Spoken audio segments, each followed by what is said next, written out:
നിങ്ങൾ അറിഞ്ഞോ, ശ്രീ ശങ്കരനാരായണപുരം ക്ഷേത്രത്തിലെ തിരുവുത്സവം ആരംഭിക്കുകയായി. മീനച്ചോതിയാണ് ഇവിടുത്തെ പ്രധാന ഉത്സവം.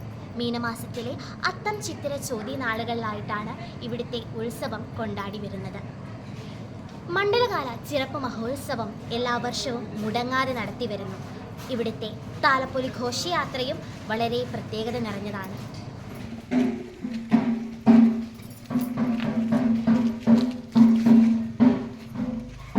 ഭഗവാൻ ശ്രീനാരായണ ഗുരുദേവ തൃപ്പാദങ്ങൾ ഈ പുണ്യക്ഷേത്രത്തിൽ വന്നതാണെന്നും കണ്ണമ്പള്ളി ഭവനത്തിൽ കയറി മാത്യു ആശാനുമായി സംസാരിച്ചതാണെന്നും പറയപ്പെടുന്നു. ക്രിസ്തീയ കുടുംബമായ കണ്ണമ്പള്ളി ഭവനക്കാർ ഇന്നും ആ സന്ദർശനം ഓർമ്മയിൽ സൂക്ഷിക്കുന്നു. ഭഗവാൻ ശ്രീനാരായണ ഗുരുദേവ തൃപ്പാദങ്ങളുടെ അനുഗ്രഹത്താൽ 30ാമത് തിരുവുത്സവ ആരംഭ ദിവസം ഭക്തജനങ്ങളുടെ സഹായ ഹസ്തങ്ങളാൽ നിർമ്മിതമായ പ്രാർത്ഥനാ മന്ദിരം ഏപ്രിൽ 2 രാവിലെ 9:30 SNDP യോഗം കോട്ടയം യൂണിയൻ കൺവീനറായ ശ്രീ സുരേഷ് പരമേശ്വരൻ സാർ സമർപ്പണം ചെയ്യുന്നു. ശാഖയുടെ പ്രസിഡന്റ് ശ്രീ ഷാജിമോൻ PK അധ്യക്ഷതയിൽ യോഗം കോട്ടയം യൂണിയൻ ജോയിന്റ് കൺവീനറായ നമ്മുടെ ശ്രീ ശശികുമാർ സാർ ഉദ്ഘാടനം നിർവഹിക്കുന്നതാണ്. പഴമക്കാർ പറഞ്ഞ കേട്ടറിവുകൾ മാത്രം ഇന്നും തെളിവുകളായി അവശേഷിക്കുന്നു. ചരിത്രങ്ങളിൽ രേഖപ്പെടുത്താതെ പോയ യാഥാർത്ഥ്യങ്ങൾ പഴമക്കാരിൽ നിന്നും കേട്ടറിഞ്ഞവർ ഇന്നും തലമുറകളായി കൈമാറ്റം ചെയ്തു വരുന്നു.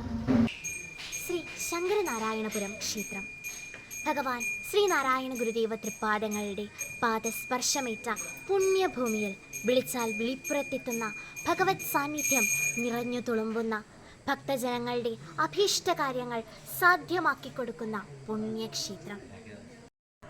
ജാതിമത ഭേദമന്യേ എല്ലാ മതവിഭാഗങ്ങളിൽപ്പെട്ടവരും ഈ ക്ഷേത്രത്തിലെ എല്ലാവിധ ചടങ്ങുകളോടും നിർമ്മാണ പ്രവർത്തനങ്ങളോടും ആത്മാർത്ഥമായ സഹായ സഹകരണങ്ങൾ നൽകി വരുന്നു.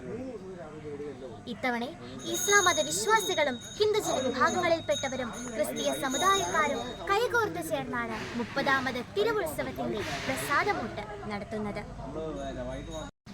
ദുഃഖങ്ങളും ദുരിതങ്ങളുമായി നീറുന്ന മനസ്സുമായി വരുന്ന ഭക്തജനങ്ങൾ ഭഗവാന്റെ അനുഗ്രഹത്തിന് പാത്രീഭൂതരായി വീണ്ടും വീണ്ടും ഈ ക്ഷേത്രത്തിലേക്ക് കടന്നു വരുന്ന കാഴ്ച നമുക്ക് ഈ പുണ്യഭൂമിയിൽ കാണുവാൻ സാധിക്കും.